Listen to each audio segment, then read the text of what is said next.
Buenas noches, everybody. Your host, Lovely Cheese Pizza here. Welcome to another edition of Sports Sunday, where it's really late, and by the time this goes up, it will no longer be Sunday, but that's not the point, because we're here to talk about sports, life, and everything in between, and we're playing some more NBA Hangtime, and I feel like I haven't done one of these in a really long time, and that's probably because I really haven't done that many of these in a little while. I've been really backloaded with work and other things going on Sundays as of late, and so it's actually been fairly difficult for me to make a lot of these in the way that I want to, and so things happen. But we do have an awesome win streak, as the game told us. We are a perfect 11-0, and we're trying to keep it going into the nice 12-0 realm. So I don't know who we're taking on. I didn't actually see it, but I guess we're gonna find out here in just a minute. And Dennis Rodman could not look any less interested for the picture he took for that. He's like, dude, I don't want to be on this fucking thing right now. What the fuck? But we're good. We're good. Fucking Clyde Drexler, god damn it. I was so bummed out when he went to the Rockets, but like he totally mailed it in hardcore, man. Like in the season that he got traded, like he made it very known that he did not want to be in Portland anymore. Like, he'd just come down the floor and just start hoisting up just garbage shots, and like people would start to boo him. Like that's how you knew that it was time. Like when you've got people, like when you are a beloved figure for your team by the fans, and they start booing you because you're just like, you don't even give a shit anymore. That's when you know it's time to time to burn the old bridge and well, build a new one somewhere else. So it was interesting. But you know what? We've got something important to talk about, and it is to the tune of NBA free agency, because I need to get some stuff out. I've had people asking me if I was going to talk about this or not, and the answer to your question is yes. I'm going to. Is that Tyus Edney? Hold on a second. Hold on a minute. Tyus Edney is in a video game. Oh, that's amazing. For those of you that don't know who Tyus Edney is, because I would imagine that the majority of the people that are watching this video are not going to know who Tyus Edney is. God. Tyus Edney, first of all, he had back in college when he played for UCLA, he had one of the greatest sequences of like 4 seconds. Where I don't remember if it was like a championship game or if it was like an NCAA tournament game or what it was, but there was like 4 seconds left on the clock, and he had to get all the way down the floor, and I think they were losing by 1 or something like that, and so they inbound the ball to him, and the other team had like the full court press on. And he takes the ball, and he just like weaves in and out of people, and he just darts up the floor with like I think it was like a hair under 4 seconds, and he was able to go all the way down the floor and put up this amazing like layup shot, and his team ended up winning the game, and like that's what he's like forever known for, essentially. And I totally didn't even realize that he really had any sort of like lasting power in the NBA. Obviously he's not there now, but I didn't realize he actually got into a video game. Tyus Edney is in a video game, and Michael Jordan somehow was not in this game. What the hell is wrong with this world? That's so funny. Oh, I love it. That's fantastic. Hey-oh! Okay, that's not what I had in mind at all. Come on, put it up, Sheed. Attaboy, look at that. Fundamentally sound and everything. Tim Duncan would be stroking his mechanical wiener, because I'm still convinced that he's not human. So that's what that is. Come on, baby! Oh, what the hell was that? If he makes it, I'm so pissed. Okay. So back what I was saying. I've had people asking me if I was going to talk about this, and I'm going to. Is Kevin Durant going to the Warriors? And what I'm going to call one of the biggest bitch moves ever, okay? Like, don't get me wrong, I love Kevin Durant. He's a great player. Like, he's a pretty humble dude. But I will say one thing right now, that dude sold his soul to the NBA devil. He absolutely did. Like, I understand the wanting, like the pure allure of wanting to win an NBA title. But the way that he did it is absolutely the wrong way. And like, I mean, he's got a pretty high probability of winning a title this year. But even if he does, nobody is going to give him any credit for it. And I don't think that he even deserves any credit if his team ends up getting it. I really don't think he deserves it, because he took the easy way out. Like, it's very different than the way that LeBron went about getting his. When he left Cleveland to go to Miami and got his 2 titles, it was a very different situation. Like, they were similar in the fact that, you know, obviously he left Cleveland because he was pursuing a title, and he wasn't going to get one with the team that they had assembled at that time. But this is different, because when LeBron left Cleveland and went to Miami, like, he had really, there was really no prior history there. I mean, outside of the fact that, you know, he was really good friends with Dwayne Wade, obviously. That was pretty much it.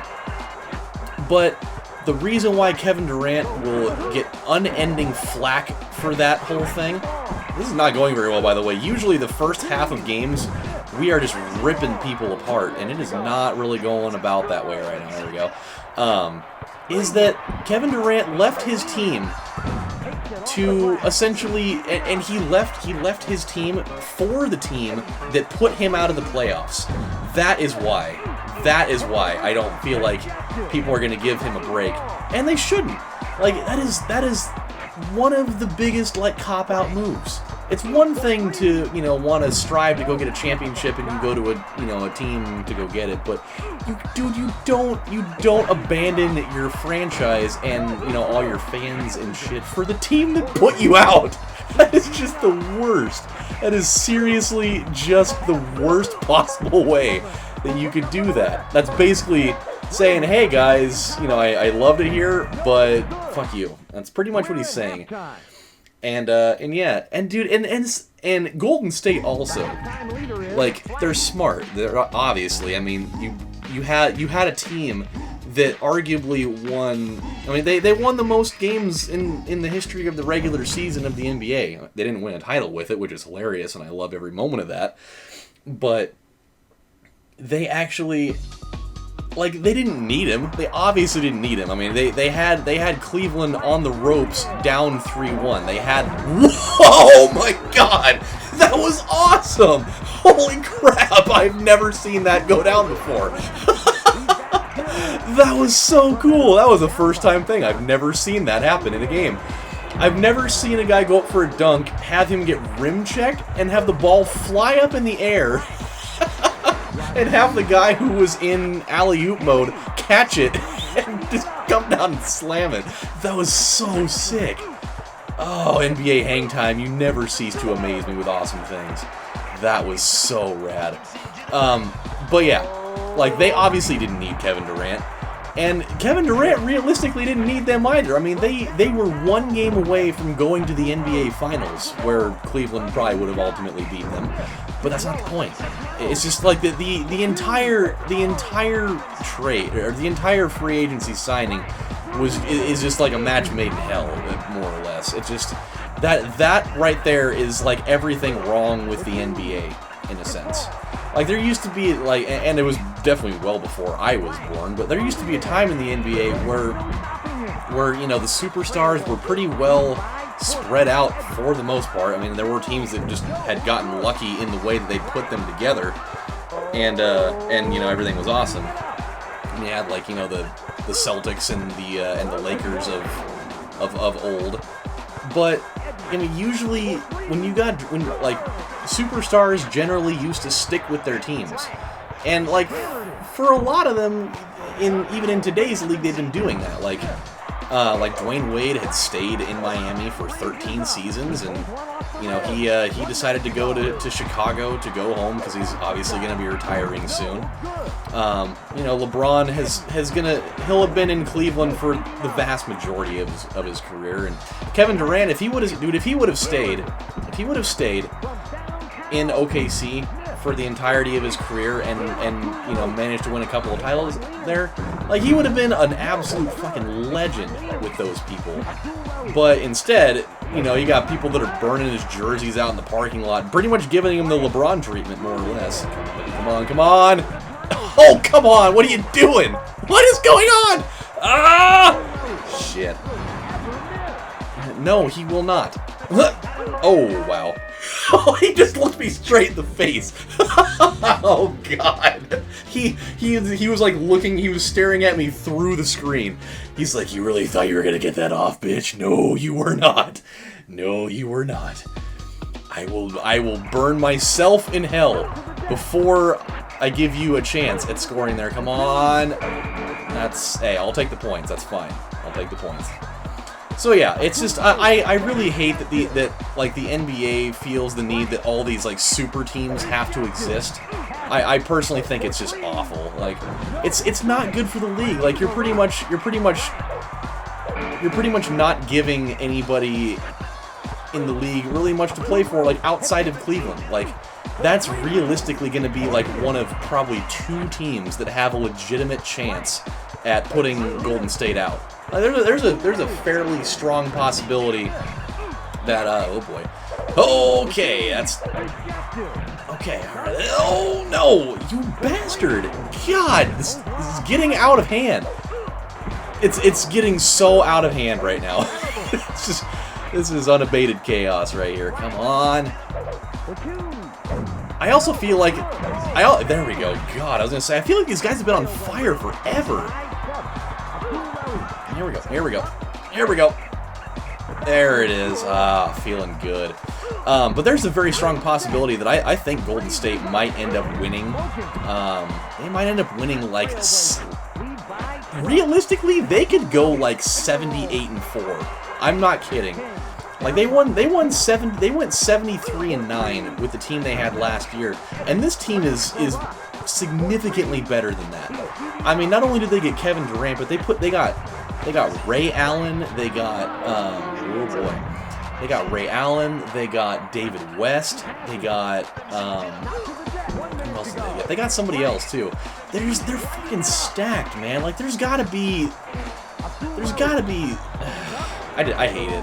I was gonna say there's gotta be like a way to break that kind of thing up, and I mean obviously when they get to the point that they have to pay all those guys in a couple of years, it's gonna fall apart.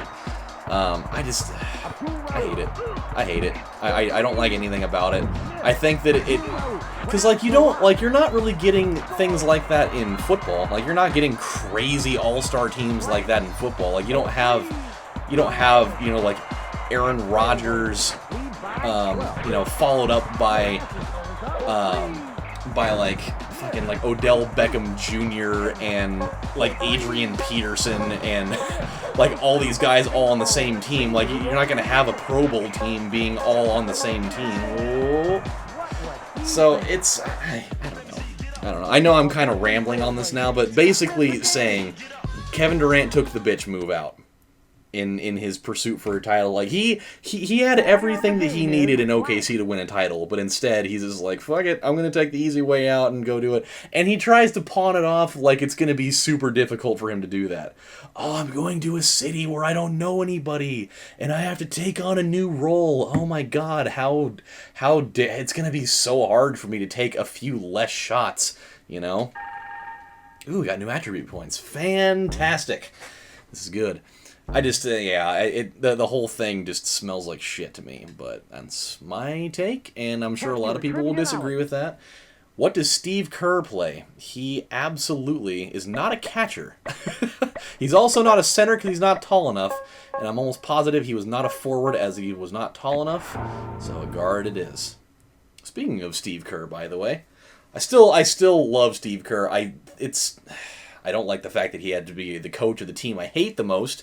But, whatever. Whatever. What do you do? So with that said, my friends, I now have that all out in the open, and that's what that is. So, yeah. With that, my friends, we are now 12-0. We have managed to come out unscathed on the other side, even though it got a little bit chippy there for a couple of minutes, but everything's okay. And Tyus Edney. Long live Tyus Edney. That is amazing. That is I can't explain to you how cool that is that he's in a video game. I wonder if he even knows that. I wonder if Tyus Edney knows that he's in a video game. I'm going to tweet that guy. He probably doesn't have a Twitter, but I'm going to tweet that guy and tell him, hey, do you realize that you are in NBA Hangtime for the PlayStation 1 console? And he's probably going to be like, who the hell are you? never contact me ever again, or I will contact the authorities and have you thrown in the chokey. Even though that would not be any reason for for that to ever happen. But that's not the point. So until then, my friends, this is your host, Lovely Cheese Pizza, saying thank you guys for watching. We are undefeated, and we will try to defend it again next time around. Until then, see you guys later. Goodbye.